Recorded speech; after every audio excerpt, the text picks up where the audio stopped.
Eh, Bien, buenos días. Vamos a dar comienzo a una jornada, incluso en estos casos tan peculiares como el que nos encontramos, de suspensión de la actividad docente y de paralización de toda la actividad en nuestro país, pues siguiendo con la normalidad que buscamos en la impartición de la docencia en CUNEF, tampoco hemos querido paralizar una de las actividades que tenemos orientada o que tenemos preparada para los alumnos del grado en Derecho, del doble grado en Derecho y ADE y de los posgrados en Derecho. Ya desde hace 2 años realizamos unas jornadas que se llaman Encuentros de Actualidad Jurídica CUNEF y en los que pretendemos hacer un análisis de novedades legislativas, de novedades jurisprudenciales, en definitiva, de cualquier novedad que en el ámbito jurídico pudiera producirse y que tuviera relevancia mediática. En esta ocasión, pues casi huelga el decir por qué realizamos esta nueva sesión. La situación a la que se ha visto abocada España por motivo del COVID-19, pues ha supuesto que el Gobierno aprobara una sucesión de reales decretos leyes con contenido en materia laboral que nos gustaría explicar a los alumnos. Y para ello tenemos con nosotros a Antonio Pedrajas Quiles. Es abogado laboralista, especialista, uno de los principales especialistas en derecho laboral en España y socio director de uno de los principales bufetes de abogados en materia laboral que es Abdón Pedrajas. Además, pues tenemos el privilegio de tenerle como docente en CUNEF y seguramente que haya sido profesor de alguno de los asistentes a este curso. La duración de esta sesión son 30 minutos y lo que sí os pedimos es que si tenéis alguna pregunta la hagáis a través del chat y la formularemos al final. Os pido que las hagáis al final para recogerlas y si hay alguna pregunta la responderemos al final. Sin más y agradeciéndole a Antonio su participación, pues le cedo la palabra. Muchas gracias. Pues muchas gracias, Javier, por tu amable presentación. Gracias a todos los asistentes.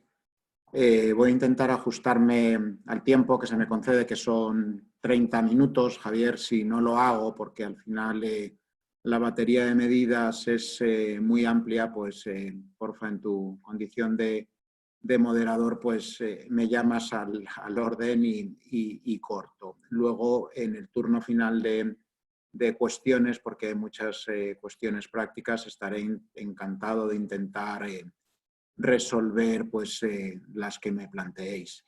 Como ha dicho Javier, pues desde el 14 de marzo que se aprueba el primer real decreto, en este caso no ley, que es el 463, me disculpáis la errata con la L, 2020, que es el que coincide con la declaración del estado de alarma, hasta el último, que hemos tenido la suerte de tenerlo esta mañana en el BOE, en este caso sí Real Decreto Ley 11/2020, creo que todos somos conscientes de que una parte muy protagonista del contenido de todas las normas que se han ido publicando, con o sin orden, con o sin improvisación, yo voy a intentar hacer una exposición ordenada de normas sin entrar a hacer excesivas valoraciones, porque cada uno tendrá las suyas. Si me las preguntáis, no tendré tampoco mucho problema en daros mi punto de vista.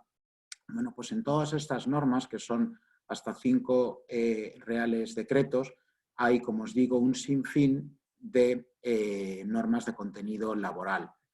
Yo os propongo que la exposición sea en torno a estos 9 bloques. Es una forma de ordenar todas las novedades laborales que se han producido o que más bien van a estar en vigor en principio durante esta situación de estado de alarma y conectadas con el COVID-19, y los 4 bloques son los siguientes: medidas de salvaguarda y mantenimiento del empleo, paralización de actividades y permiso retribuido recuperable, carácter preferente del trabajo a distancia o el teletrabajo, derechos de adaptación del horario y reducción de jornada, evidentemente, de los trabajadores, suspensión de algunas actividades empresariales derivadas del estado de alarma, reducción de servicios en el sector jurídico. Bueno, pues por nuestra profesión y por nuestra actividad me ha parecido interesante centrar uno de los puntos en esta cuestión concreta, al igual que el punto 7º que conecta con la obligación de teletrabajo en el sector educativo. Punto 8º, y seguramente sea el punto estrella, pero claro, para llegar al punto 8º antes hay que ver toda la batería de medidas, que es la flexibilización y ajuste temporal de actividad, los famosos ERTES, que nos estamos hartando de escuchar ERTES en la televisión todos los días. Y el último, bueno, es una batería de medidas que conectan con la protección social de trabajadores por cuenta ajena y autónomos, que hemos tenido unas pocas más esta misma mañana con la aprobación del Real Decreto Ley 11/2020. Pues sin más, empiezo. Las medidas de salvaguarda y mantenimiento del empleo. Todas las medidas excepcionales de naturaleza laboral que se han aprobado en las normas que he mencionado tienen como objetivo prioritario garantizar la actividad laboral y que las relaciones de trabajo, en la medida de lo posible, se reanuden con normalidad tras la situación de excepcionalidad sanitaria. Habrá tiempo de hacer balance y ver cuántas empresas, cuántas pymes resisten a esta situación y si verdaderamente esta batería de medidas laborales ha sido efectiva, pero el punto de partida es importante. El objetivo sobre el que pivotan todas es intentar garantizar la actividad empresarial para que no se desangre el empleo. Y tenemos 3 medidas concretas que conectan de manera directa con esta idea. La primera, medida extraordinaria para la protección del empleo del artículo 2 del Real Decreto 9/2020, publicado el sábado pasado.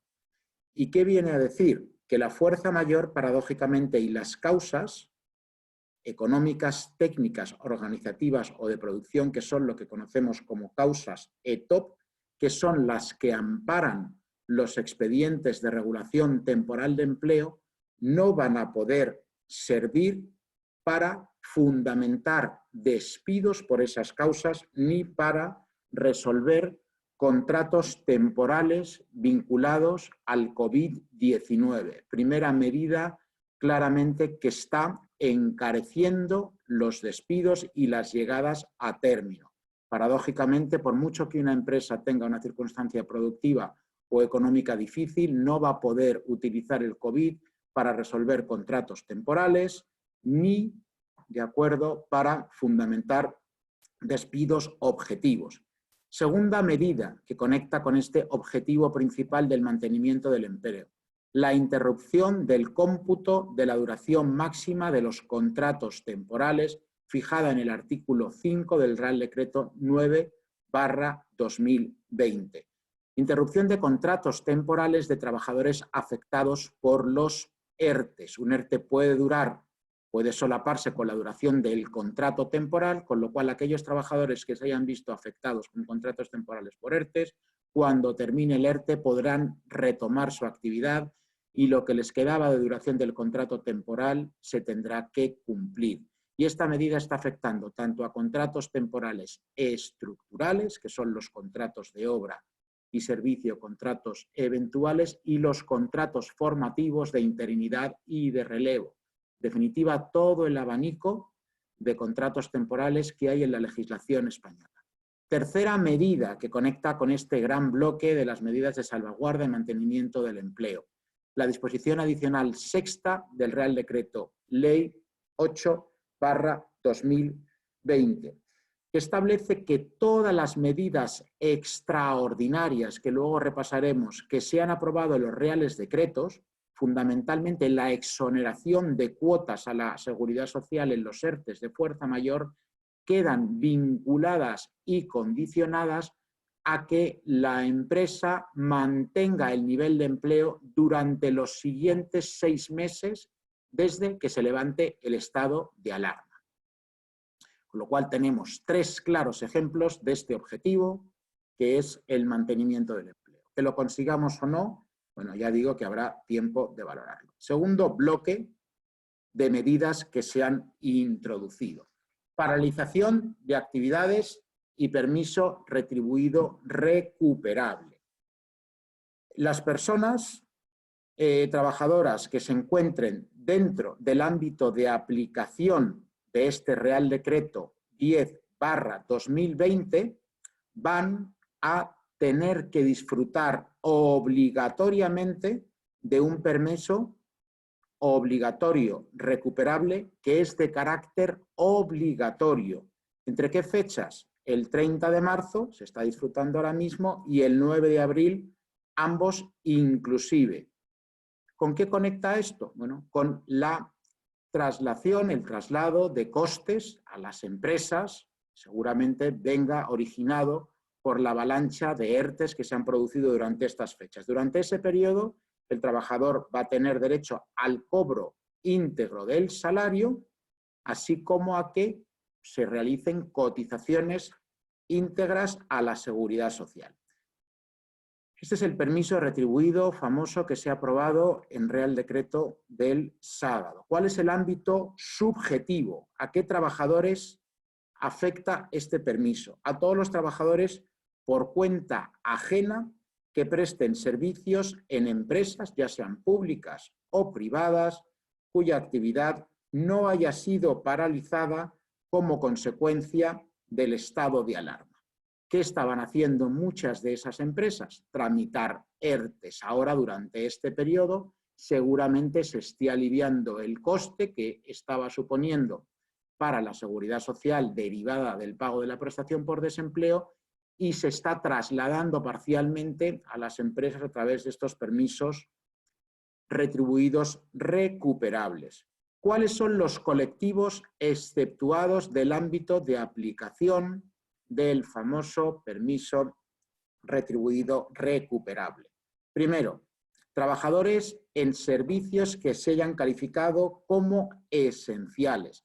Y me remito al anexo del Real Decreto 10/2020. Entre otros muchos, por ejemplo, las actividades urgentes de despachos de abogados, de gestoría. El listado es amplio, tiene hasta 25 supuestos y está dando lugar, como siempre, a muchas dudas interpretativas. Segundo supuesto que no afecta el permiso retribuido y recuperable, trabajadores afectados ya por ERTEs o aquellos que hayan presentado la solicitud del ERTE a la autoridad laboral o aquellos ERTEs que sean autorizados por la autoridad laboral.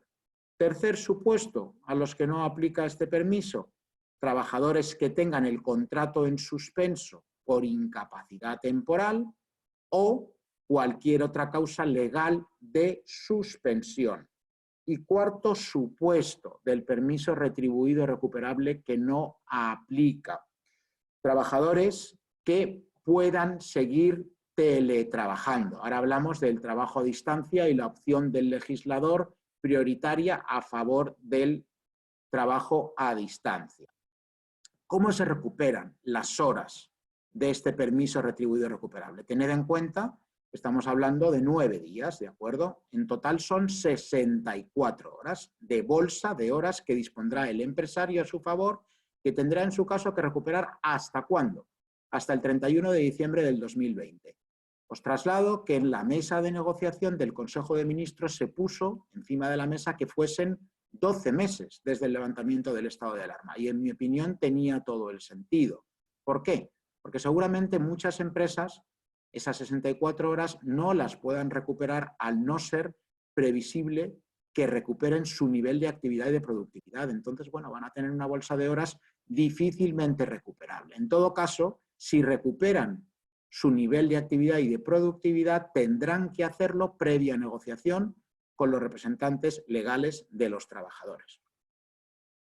Tercer bloque, como os decía, y fijaos que todavía no hemos llegado a los famosos ERTEs y todas estas ideas conectan con la principal que os decía de la pretensión del mantenimiento del empleo.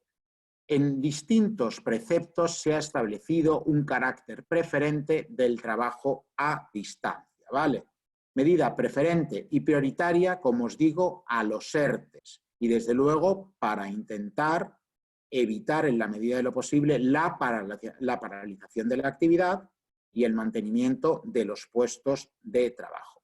Este carácter preferente del trabajo a distancia, de manera expresa, está en el artículo 5 del Real Decreto 8/2020, que establece una obligación, ni más ni menos, para los empresarios de establecer sistemas de organización que permitan mantener la actividad por medio del trabajo a distancia, debiendo adoptar las medidas oportunas si ello es técnica y razonablemente posible y si el esfuerzo de adaptación resulta proporcionado. Y estas medidas de trabajo a distancia serán prioritarias, como digo, a la cesación temporal de actividades vía ERTE y, desde luego, a los despidos. Para intentar primar esta medida y facilitarla, también se ha flexibilizado la obligación en materia preventiva de que se realice una evaluación de riesgos del puesto de trabajo. Y con carácter excepcional, este artículo 5 del Real Decreto 8/2020 faculta al trabajador que está teletrabajando para realizar una autoevaluación de su puesto de trabajo. Cuarto bloque de medidas laborales. Derechos de adaptación del horario y de reducción de jornada. Empezamos con el primero. Derechos de adaptación de jornada. Para aquellos que tengáis una cierta familiaridad con el derecho del trabajo, sabéis que está establecido en el artículo 34.8 del Estatuto de los Trabajadores, que a su vez se modificó por un Real Decreto muy reciente, que es el 6/2019. Se acuñó en los periódicos como la famosa jornada a la carta y abrió también un montón de telediarios. Bueno, pues ¿qué ha pasado con esta jornada a la carta? Que se ha flexibilizado a favor de los trabajadores mucho más todavía. Se va mucho más allá en cuanto a las facultades de los trabajadores de adaptar su jornada de trabajo que lo establecido hasta ahora en el artículo 34.8. Así, por ejemplo, aquellos trabajadores que tengan necesidades de cuidado de personas hasta el 2º grado de consanguinidad o afinidad vinculadas con circunstancias del COVID-19, podrán desde luego adaptar su jornada de trabajo, distribuir su tiempo de trabajo, incluso cambio de turnos, cambio de funciones, teletrabajo, etcétera, etcétera. La idea nuevamente es que no se resuelvan contratos de trabajo e intentar en la medida de lo posible minimizar el uso de los ERTES. La otra cara de la misma moneda. También se ha ampliado el derecho de reducción de jornada. El artículo de referencia clásico del Estatuto es el 37.6. Bueno, pues ¿qué se ha hecho aquí? Se ha establecido un derecho de reducción de jornada a favor del mismo colectivo de trabajadores, todos aquellos que tengan familiares hasta el 2º grado, ya digo, de afinidad o de consanguinidad, con circunstancias vinculadas al COVID-19. Para solicitar una reducción de jornada con carácter general hay que darle al empresario un preaviso de 15 días. Bueno, pues en estas circunstancias se ha reducido el preaviso a 24 horas, para que veáis también la flexibilidad y el objetivo. Segundo, las reducciones de jornada con carácter general tienen que oscilar entre 1/8 y la mitad de la jornada. Pues en este caso se está permitiendo reducciones de jornada de hasta el 100% de la misma, ¿vale? Sería el cuarto bloque de medidas laborales que se han introducido. Quinto, entramos en la suspensión de algunas actividades empresariales. En concreto, se suspenden las siguientes. Actividad educativa presencial, que nos afecta a todos de manera directa, en todos los niveles, ya sean centros públicos o privados, cualquier actividad formativa pública o privada está suspendida, de conformidad con lo establecido en este caso en el artículo 9.1 del Real Decreto del Estado de Alarma, el 463/2020. Esto ya aparece del Pleistoceno y hace apenas 15 días de su aprobación. Sin embargo, durante el periodo de suspensión se mantendrá en lo posible las actividades educativas a distancia. Esto ya lo establecía el artículo 9.2 del Real Decreto 463/2020. Luego se ha reforzado esta idea del trabajo a distancia y se ha extendido a otros sectores, pero el sector educativo fue pionero al respecto, ¿vale? Otras actividades suspendidas. Apertura al público de locales y establecimientos minoristas de comercio. ¿Con qué excepciones? Las inicialmente previstas en el artículo 10.1 del Real Decreto del estado de alarma, que es unas excepciones bastante amplias, que luego han sido acotadas por el famoso permiso retribuido recuperable del Real Decreto 10/2020. Sé que es un poco la parte contratante de la primera parte, pero es que la avalancha de normas es notable. Tercera actividad suspendida, apertura al público de museos, archivos, bibliotecas, monumentos, etcétera, etcétera. Bueno, con las especificaciones del anexo primero del Real Decreto A, ese es el Real Decreto del estado de alarma, artículo 10.3. Actividades de hostelería y restauración, salvo en servicios de entrega a domicilio. Tenéis que saber que primero afectó a la hostelería y luego se ha ampliado a la hospedería y se han producido numerosos expedientes de regulación temporal de empleo en las grandes cadenas hoteleras de este país. Hubo una transitoria de ciertos días y únicamente está permitido ahora que se esté alojando a los clientes con residencia permanente en los hoteles. Desde el despacho nosotros hemos tramitado varios ERTEs de grandes cadenas hoteleras porque no pueden tener actividad en este momento. Todo ello conforme a este artículo 10.4 del Real Decreto del estado de alarma. ¿Y ante qué estamos aquí? Estamos ante situaciones de fuerza mayor, ¿vale? Que en el caso de que no puedan ser susceptibles de trabajo a distancia, justificarán, como así lo han hecho, y lo veremos ahora a continuación, ERTEs por fuerza mayor, ¿vale? Llegaremos a estas medidas de flexibilización en cuanto a la interrupción de los contratos de trabajo, ¿vale? Y la fuerza mayor descansa en que es el poder público quien ha acordado, por la cuestión de crisis sanitaria, la suspensión de las actividades. Sexto bloque. Bueno, es una cuestión seguramente más puntual, pero creo que entre alumnos de Derecho, del MAPA, pues es una cuestión especialmente sensible. Hay una reducción de servicios en el sector jurídico, que se concreta ¿dónde? En las disposiciones adicionales segunda y tercera del Real Decreto 463/2020, que sabéis que es el del estado de alarma. ¿Y qué ha hecho? Suspender plazos procesales y administrativos, en consonancia con el criterio, tardó, pero por fin lo dictó el Consejo General del Poder Judicial. Anecdóticamente yo os digo que el día 13, antes de la declaración del estado de alarma, y el día 12, estaba en los juzgados de lo social de Madrid con decenas de personas en los vestíbulos, en los juzgados, seguramente una situación bastante irresponsable y contradictoria. El Consejo General tardó en dictar un criterio común y fue recogido después en el decreto del estado de alarma. ¿Con qué excepciones? Bueno, están previstas en la disposición adicional segunda de este Real Decreto 463 y estáis viendo en determinadas situaciones en los medios de comunicación que se están dictando ciertas medidas cautelares por los juzgados de lo social, normalmente conectando ¿con qué? Con la falta de EPIs para colectivos especialmente sensibles, fuerzas y cuerpos de seguridad del Estado, colectivo sanitario, ¿vale? Pero bueno, las excepciones, por resumir, ¿cuáles son? No me voy a meter en las civiles, no me voy a meter en las contenciosas administrativas, no me voy a meter en las penales, pero también hay.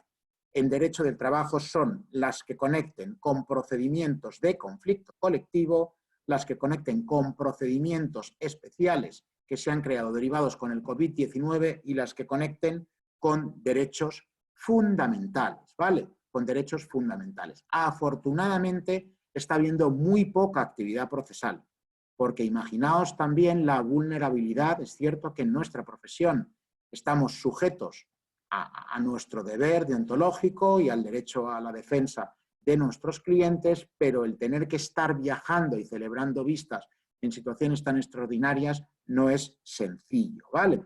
¿Eso qué ha producido esta reducción de los servicios en el sector jurídico? Que muchas actividades de despachos de abogados y de gestorías pues se hayan visto claramente afectadas. No todo el mundo se dedica al derecho del trabajo, no todo el mundo está haciendo expedientes de regulación temporal de empleo, con lo cual también en este sector esta reducción, ex disposiciones adicionales del Real Decreto del estado de alarma, fundamentaría, llegado el caso, expedientes de regulación temporal de empleo por fuerza mayor. Séptima situación. Bueno, ya hemos hablado de la obligación general de teletrabajo, de este artículo 5 que os mencionaba del Real Decreto 8/2020, que esa fue la regla general que ha primado, ¿de acuerdo? Ahora se ha matizado también un poquito, se ha acentuado más bien con las restricciones de desplazamiento incluso a los centros de trabajo del permiso retribuido recuperable. Pero en el sector educativo, la regla general inicial fue desde el principio más estricta, prohibiendo la educación presencial. Además, se establece que siempre que técnicamente sea posible, insisto, las actividades formativas obligatoriamente deberán ser online, deberán ser a nivel telemático. La opción por esta formación a distancia, sin duda alguna, también conecta con este objetivo general, que es el del mantenimiento de la actividad y del empleo, y sin duda alguna está limitando los expedientes de regulación temporal de empleo en aquellas empresas que conecten con este sector educativo. Por fin llegamos a, seguramente, las medidas estrella, pero fijaos que hasta que me pongo a hablar de ERTEs hay que centrar el tema, porque no todos son los ERTEs, ¿vale? Entonces, bueno, tener en cuenta que la opción del legislador ha sido con carácter prioritario por fomentar el trabajo a distancia, ¿vale? Por fomentar el trabajo a distancia. Con lo cual, antes de meternos en un ERTE, ya sea por fuerza mayor o por causas ETOP, como ahora vamos a ver, el punto de partida es que el empresario tiene que justificar la imposibilidad del trabajo a distancia. Evidentemente, si estoy en una actividad suspendida y empiezo con la fuerza mayor, ¿de acuerdo? No hay justificación alguna que hacer, no es necesaria, porque si la actividad está suspendida, pues no se puede hacer ni presencialmente ni, desde luego, a distancia. Y sobre todo, bueno, pues en las medidas de contención que conectan con actividades comerciales o de cara al público, el tema es bastante evidente. ¿Qué es esto de los ERTEs por fuerza mayor? Bueno, pues las causas en las actividades, ya os digo, suspendidas por el estado de alarma, pues encajan perfectamente en este concepto de ERTE de fuerza mayor, como causa directa de pérdida de actividad como consecuencia de ¿qué? Bueno, del estado de alarma provocado por el coronavirus. ¿Cuál es el procedimiento de los ERTEs de fuerza mayor? Es un procedimiento que se ha simplificado todavía más en un artículo, el 22 del Real Decreto 8/2020. Y parte de que es un verdadero expediente todavía. ¿Eso qué quiere decir?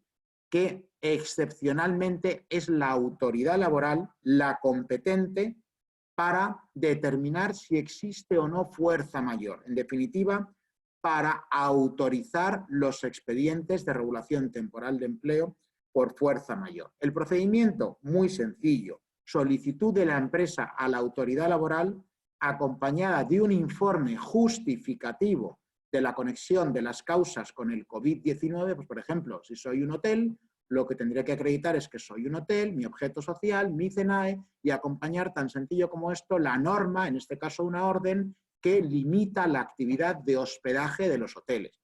Ya lo podía haber hecho con los restaurantes, ya lo podía haber hecho con aquellos negocios accesorios que muchas veces hay dentro de los hoteles. Simultáneamente tengo que comunicar el ERTE por fuerza mayor a los trabajadores y a la representación laboral si existe, junto con el informe. Pero fijaos que aquí no hay periodo de consultas que valga, directamente lo hago ante la autoridad laboral, ¿vale? Y la autoridad laboral tiene 5 días para contestar y por fin se ha resuelto en el Real Decreto del domingo que el silencio es positivo, ¿de acuerdo? Si la autoridad laboral no contesta y está desbordado, el silencio es positivo. ¿Cuánto duran estos ERTES, los de fuerza mayor? Lo que dure el estado de alarma y con carácter retroactivo, ¿vale? Con lo cual será desde el 14 de marzo en principio hasta el 12 de abril si es que no se amplía. Segundo tipo de ERTES, que son los ERTES por causas ETOP.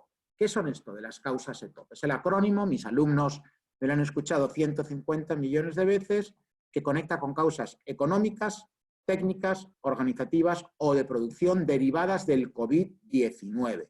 Está siendo muy protagonista las causas productivas derivadas ¿de qué? De la caída de actividad, evidentemente. Está arrastrando toda la actividad económica y tenemos numerosísimos ERTES ETOP por causa productiva. El procedimiento no os voy a complicar porque me estoy saliendo de hora, un poquito más complicado. Y aquí sí hay que abrir un periodo de consultas, de negociación con representantes de los trabajadores, si existen, o en su defecto, con lo que se llaman comisiones ad hoc compuestas por los propios trabajadores. Es muy importante llegar a acuerdo con esas comisiones negociadoras. Y aquí la autoridad laboral no tiene que autorizar, ¿de acuerdo? Porque los ERTES por causas ETOP se negocian internamente. Lo que hace la autoridad laboral, en su caso, es revisar que el procedimiento ha sido correcto y revisar la inexistencia de fraude. ¿Cuánto duran los ERTES ETOP? Pues tienen más flexibilidad, tienen menos ventajas que los de fuerza mayor, pero tienen más flexibilidad, porque pueden durar, por ejemplo, nosotros hemos negociado ERTES ETOP que ya se van hasta el 2020. Naturalmente, las actividades y el nivel de producción de las empresas no se va a recuperar el día después de que se levante el estado de alarma. Pensad en una empresa turística, pensad en un hotel, pensad en una empresa de cambio de moneda de aeropuertos, etcétera, etcétera. ¿Pensáis que el volumen de actividad se recupera el 12 de abril? No. ¿El 1 de mayo? No. Entonces, ¿qué flexibilidad dan este tipo de ERTES? Que se pueden establecer comisiones de seguimiento y extender sus efectos durante todo el año. Entonces, se irá recuperando el volumen de empleo a medida que se vaya recuperando el volumen de actividad. Se van acompasando ambas cosas. Es una medida interesante. Tiene menos ventajas que los de fuerza mayor. Fundamentalmente no hay exoneración de cotizaciones, pero por otro lado, aunque sean más complicados de hacer, para las empresas pueden resultar interesantes. Empiezo a concluir. Protección social de trabajadores por cuenta ajena y autónomos. Tenemos aquí, es una pequeña batería de medidas, que es el punto 9, hay una errata en esa transparencia, aquí pone 8º, pero es el 9º. Primera de ellas, exoneración de cotizaciones en relación a los procedimientos a los ERTES por fuerza mayor. Por resumir, eso está establecido en el artículo 24 del Real Decreto 8/2020 y es la mayor ventaja junto con el procedimiento junto con el procedimiento más simplificado de los ERTES por fuerza mayor. En empresas de hasta 50 trabajadores, exoneración de las cuotas de seguridad social del 100%. En empresas de más de 50, el 75%. Segunda medida, ampliación de la protección por desempleo de trabajadores afectados por el ERTE. Artículo 25 del Real Decreto 8/2020. ¿Qué es esto? Bueno, para los que estéis un poquito más familiarizados con seguridad social, para acceder al paro tengo que cumplir con lo que se llama periodo de carencia. Tengo que tener 360 días cotizados en los últimos 6 años. España está lleno de contratos temporales y muchos trabajadores no llegan a esa carencia. Hubiesen sido trabajadores afectados por ERTE que no hubiesen tenido cobertura de desempleo. Ese requisito se ha relajado y no se exige carencia ahora, ¿vale? Ni en los ERTES fuerza mayor ni en los ERTES ETOP. Y además, el periodo de desempleo vinculado al COVID-19 no se descuenta para futuras prestaciones por desempleo. Tercera medida de protección social, concesión excepcional, situación asimilada al alta, accidente de trabajo, COVID-19. Esta fue una de las primeras y está en el artículo 11 del Real Decreto 7/2020. Había dudas iniciales, cuando esto todavía no era una situación de alarma nacional, si los primeros infectados por el COVID eran un accidente de trabajo, era una enfermedad común, esto era un resfriado o esto era una gripe. Se resolvió. En este artículo 7 ya hay una asimilación a accidente de trabajo. Eso, a efectos prácticos, ¿qué implica? Que el trabajador cobra más, se aplica un porcentaje superior, el 75% de la base reguladora, y también, por ser justos, que el empresario sale beneficiado, porque en las contingencias comunes, de acuerdo, el empresario tiene carga económica, en las profesionales es únicamente un pago delegado. Se ha creado, cuarta protección social, una prestación extraordinaria por cese de actividad de autónomos. Bueno, lo hizo el artículo 17 del Real Decreto 8/2020 y hay que acreditar que hay un descenso de facturación del 75% con respecto al mes anterior. La prestación será el 70% de base reguladora. Escuchaba en el telediario, creo que ayer o antes de ayer, que no había tenido una acogida importante y no me acuerdo, no sé si eran 30.000 o 300.000, si fuese lo segundo me parecería mucho, que se habían acogido a esta prestación, ¿vale? Y hoy, y con esto concluyo, lo que me ha dado tiempo también a analizar del Real Decreto 11/2020. Se habló mucho, ayer hubo una rueda de prensa, después del Consejo de Ministros, y el contenido social de este Real Decreto está entre los artículos 25 y 35. Muy resumidamente son tres, ¿vale? Subsidio extraordinario por falta de actividad de empleadas de hogar. Era un colectivo claramente desatendido y a mí, de amigos, fundamentalmente me han llegado 1000 consultas. ¿Qué hago yo ahora mismo con mi empleada de hogar que no puede estar viniendo a trabajar? O se queda o no se queda, les hemos dado la opción. Esta cuestión, para los que tenemos un poco más de años, ha sido absolutamente recurrente. O te quedas o no te quedas, pero no puedes estar viniendo todos los días a trabajar a casa porque nos exponemos todos. Bueno, pues se ha introducido un subsidio extraordinario que conecta con el 60% de la base reguladora. ¿Cómo se acredita que hay una situación de imposibilidad?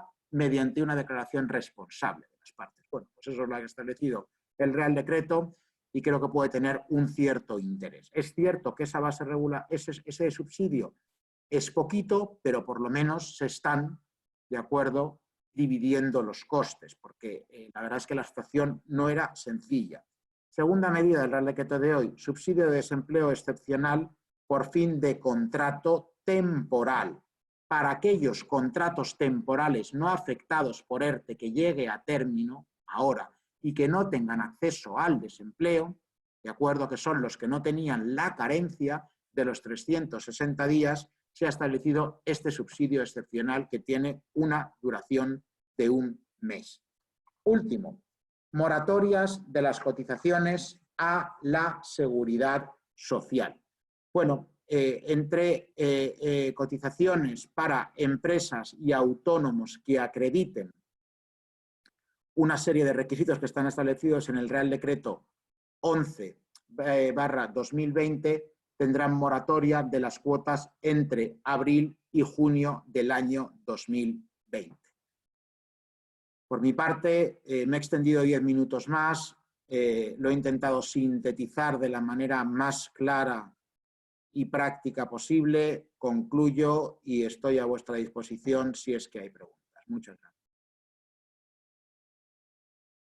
Muchas gracias, Antonio. La verdad es que ha sido una conferencia muy interesante, con una claridad y una sistematización impresionante. Vamos a darle la palabra a los asistentes y voy a ver si soy capaz. Yo no sé si tú lees el chat, si no te lo traslado yo. Voy a intentarlo, a ver. Chat, hay dos aquí ahora mismo. A lo mejor por no tenerlo delante, si eres tan amable tú, Javier, de leerlo, pues casi más sencillo, ¿no? Pregunta la primera, en el caso de que el 100% de las horas del permiso retribuido no se puedan recuperar hasta el 31 de diciembre, ¿qué ocurre?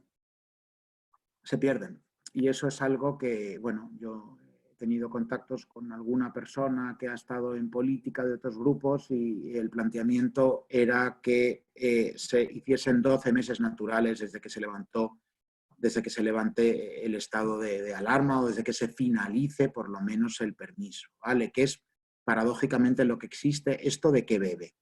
De las distribuciones irregulares de jornada del artículo 34.2. Y el artículo 34.2 es cierto que lo hizo el anterior gobierno, pero establece 12 meses para recuperar cuando hay distribución irregular. No tiene, en mi opinión, excesivo sentido haber acotado a 31 de diciembre, porque muchas empresas no van a poder recuperar su actividad, no van a poder tener un volumen de productividad que justifique esa recuperación de la bolsa de horas. Entonces, bueno, pues veremos. Y luego, por otro lado, hay muchas empresas que tampoco les va a interesar ese sistema, porque parten de un modelo de flexibilidad recíproca y de responsabilidad sin tanta medición de horas. Pero a la pregunta concreta sería, el límite es hasta el 31 de diciembre del 2020. Y no parece una norma dispositiva siquiera por acuerdo con los representantes de los trabajadores.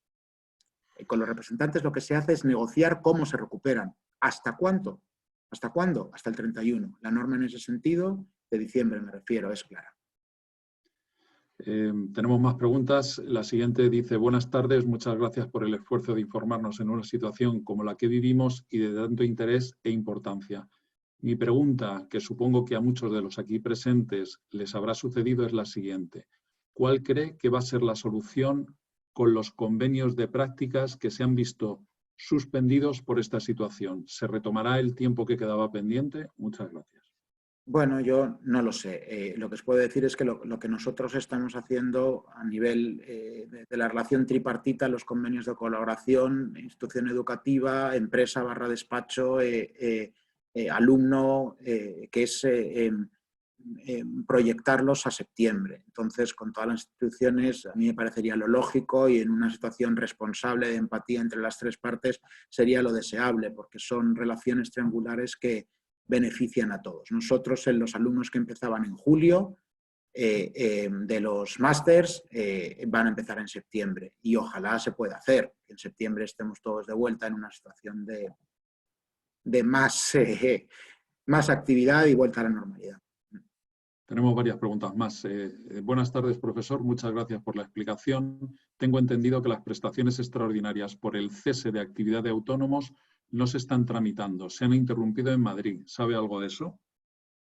Bueno, a nivel de gestión, sé que está habiendo muchísimo problema, de acuerdo, y me da la sensación de que en cuanto a el SEPE, que es el encargado de tramitación, tiene tal avalancha, ha habido reforzamiento en cuerpos, paradójicamente, y las prestaciones por desempleo por cuenta ajena derivadas, de acuerdo, de tramitación de ERTE, desempleo por cuenta ajena de trabajadores por cuenta ajena, hasta el domingo no había unas reglas claras de cómo tramitarlas. Fijaos lo que os digo. Hasta el domingo con el Real Decreto 10. Y estamos hoy, si no me equivoco, a miércoles. Entonces, esto es una cuestión de desborde colectivo. No es que no se vayan a tramitar, es que no está dando tiempo a tramitarse. Primero van a ir las prestaciones por desempleo de trabajadores por cuenta ajena, luego irán los de por cuenta propia. Pero llegarán. Tenemos muchas preguntas. En algún momento cortaremos. Vamos a ver si podemos 5 minutos más. La siguiente es, buenas tardes, profesor. Mi pregunta es si las empresas en estos casos pueden realizar suspensión de pagos o no. O sea, si se pueden ir a concurso en esta situación las empresas. Hombre, poder ser, claro que pueden, claro, no hay ninguna norma, hasta donde yo sé, y seguramente haya concursalistas mucho más expertos que yo que hayan modificado ley concursal. El problema es que en estas circunstancias, en lo que respecta a derecho del trabajo, una cosa es el concurso, otra cosa es el potencial despido colectivo para aliviarse de cargas laborales vinculado al COVID, que está expresamente prohibido por el artículo 2 de uno de los reales decretos. Hablo de memoria, creo que es el 9, ¿vale? Que ya he dicho que está prohibiendo los despidos vinculados a COVID, despidos objetivos, que es la causa económica típica. Entonces, bueno, ¿por qué ha optado el legislador? Ya os digo, por intentar mantener actividad y por intentar mantener empleo. ¿Que se consiga o no? Pues haremos balance en unos La meses. siguiente pregunta creo que ya está contestada, pero dice: buenas tardes y muchas gracias por su ponencia. Una duda que me ha surgido respecto a la recuperación de horas, donde hemos mencionado que eran 64 horas, ¿se irá ampliando en función de que se prolongue esta situación? Entiendo Sí, que está sí, y entiendo que a contestada. lo mejor se amplía y se modifica lo del 31 de diciembre, porque si se amplía es que no es razonable, pero sí, sí, sería así. La siguiente: buenas tardes, muchas gracias por la explicación, ha sido muy clara. Mi pregunta es la siguiente: al haber admitido el silencio positivo por parte de la autoridad para autorizar los ERTEs, ¿eso no puede dar lugar a que posteriormente se revisen y dé lugar a que el ERTE no cumplía las condiciones? Hombre, el silencio positivo significa que hay una aquiescencia con la causa, entonces la revisión por parte de la autoridad laboral en principio sería irregular, ¿vale? Porque al final precisamente la positividad del silencio es lo que implica. Y tampoco se podría hacer en segunda instancia por el SEPE cuando se tramiten las prestaciones. Confiemos en que sea así. Eso fue una de las grandes cuestiones que se ha visto despejada. La siguiente es: buenas tardes, profesor. Tengo la duda de que, siendo más beneficioso para el empresario hacer un ERTE que un permiso retribuido recuperable, ¿en qué caso se podrá distinguir el uso de uno u otro? Bueno, hay una gran cuestión y nos metemos ya en terreno técnico, es si durante los permisos retribuidos recuperables, ¿de acuerdo?, se pueden no tramitar expedientes de regulación temporal de empleo. Hay un artículo de este Real Decreto, que es el 10/2020, que es el 1, habla de memoria, punto 2 B o C, que lo hemos estado analizando de manera exhaustiva, donde no queda claro. Para un empresario que tenga causas, ya sea de fuerza mayor, que esos en mi opinión sí que se pueden hacer, o causas económicas, técnicas, organizativas o de producción, evidentemente cuanto antes se pueda aliviar, mejor. Si tiene que esperar 9 días y tiene que sufragar el coste de esos 9 días del permiso retribuido recuperable, pues hombre, en empresas con un poquito de músculo va a ser un esfuerzo económico. En alguna pyme o en algún autónomo con empleados puede ser la diferencia entre sobrevivir o no. Pero evidentemente el permiso retribuido recuperable es una carga a las empresas en detrimento de prestación por desempleo derivadas de ERTES.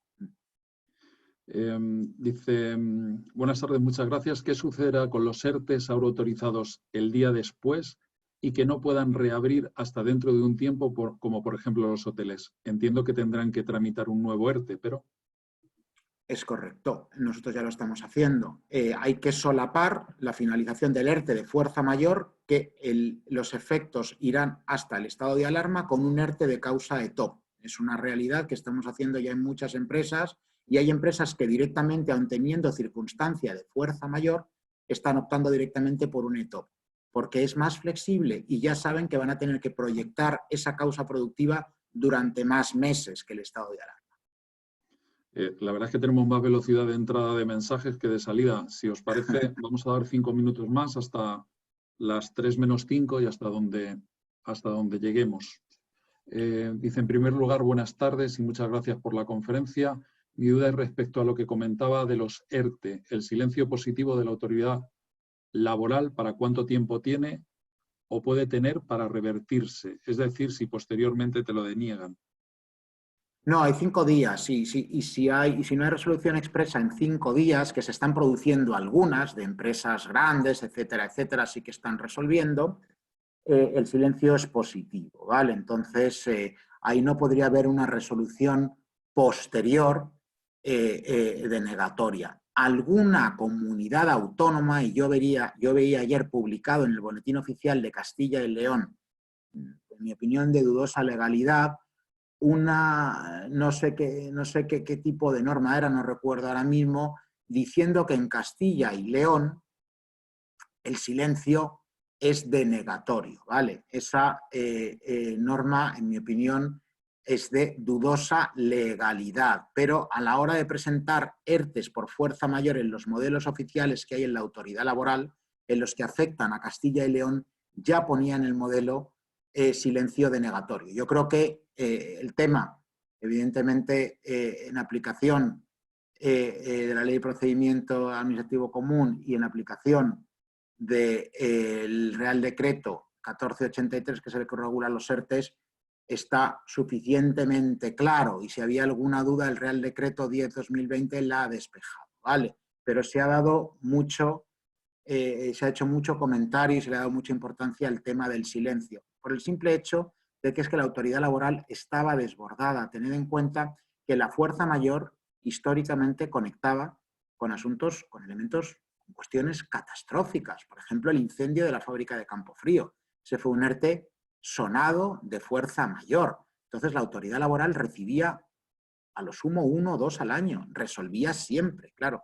Entonces no existe tampoco pronunciamientos o no existían respecto al silencio, porque afortunadamente hasta una situación tan dramática como esta no hemos tenido circunstancias de fuerza mayor que hubiesen hecho un cuerpo de jurisprudencia suficientemente sólido como para saber cómo era el silencio, ¿vale?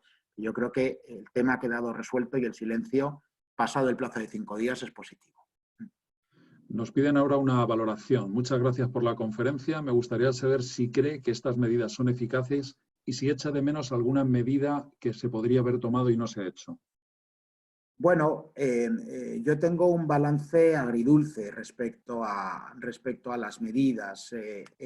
Lo primero, en cuanto a la técnica. Hay reales decretos que están bien hechos, pero yo creo que la ambigüedad se está haciendo de manera deliberada y se está creando excesiva inseguridad jurídica. Entonces, bueno, se puede estar o no de acuerdo, pero como operador, la seguridad jurídica fundamental, y hay veces que brilla por su ausencia. Yo no creo que sea un defecto, sino creo que es algo deliberado para...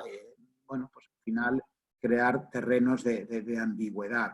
Segunda cuestión, si estamos imposibilitando las extinciones, me parece lógico que las empresas, aunque tengan dificultades, hay que abrir la vía de los ERTEs y hay que abrir seguramente la vía de la fuerza mayor. Y tiene que haber una corresponsabilidad también de la administración. Y luego, tercera, hasta hoy no han llegado determinadas moratorias, porque tampoco son exoneraciones en materia de cotizaciones, y las que se han producido en materia fiscal en conjunto son 30.000 euros. Hay numerosísimas empresas que hoy, el 30, vieron las cuotas de seguridad social cargadas en sus cuentas corrientes y los impuestos hay que presentarlos el día 20.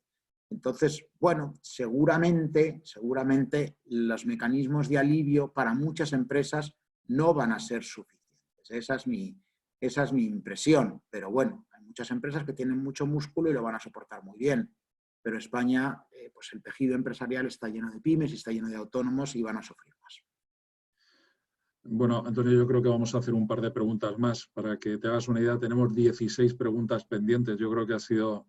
Bueno, pues me alegro que haya interesado y por lo menos... la sesión en la que hemos tenido más avalancha de preguntas. Dice, en caso de un trabajador cuyo contrato vence el 11 de abril y ha entrado en un ERTE por el COVID-19, ¿en qué situación quedarían tanto la empresa como el trabajador? Bueno, hay una regla que ya la decía al principio, creo que era el punto 2, que los contratos temporales, si vence por definición es porque es un contrato temporal. Si ha entrado en un ERTE, la duración del contrato temporal se suspende. Me remito a lo expuesto, un artículo en concreto, creo que es del Real Decreto 9, y si no me equivoco es el artículo 5 del Real Decreto 9, que ha establecido como medida de mantenimiento del empleo la suspensión del cómputo de los contratos temporales. Y en principio la última nos preguntan, ¿qué sucederá con los periodos de consulta y posteriores decalajes? Los periodos de consulta, entiendo, con los representantes de los trabajadores en los ERTEs y posteriores decalajes, entiendo que serían ampliaciones de tiempo. Digo yo que eso es lo que se está queriendo preguntar. Bueno, los periodos de consulta se ha establecido, esa es la simplificación, una duración máxima de 7 días. Eso es la flexibilización que se ha hecho en el artículo 23 del Real Decreto 8/2020, en los ERTEs top, porque en los de fuerza mayor no hay periodo de consulta. Entonces, si hay acuerdo en 7 días, bien, y si no hay acuerdo, la empresa puede tirar para adelante y puede tramitar el ERTE. Otra cosa es que se lo impugnen judicialmente, ¿vale? Bien, Antonio, bueno, tenemos 18 mensajes ahora, muchos también de agradecimiento, pero yo creo que le tenemos Gracias a vosotros. que finalizar y muchísimas gracias por por tu intervención. Sabemos que estáis con mucho trabajo en estos días y agradecemos pues, que hayas estado con todos nosotros, con todos los alumnos de CUNEF, y seguro que habrá ocasión de volver sobre este tema o sobre otros laborales. Muchas gracias, Antonio. Pues gracias a vosotros, Javier, y a vuestra disposición. Un abrazo a todos. Hasta ahora. Gracias. Bien, finalizamos ya la sesión.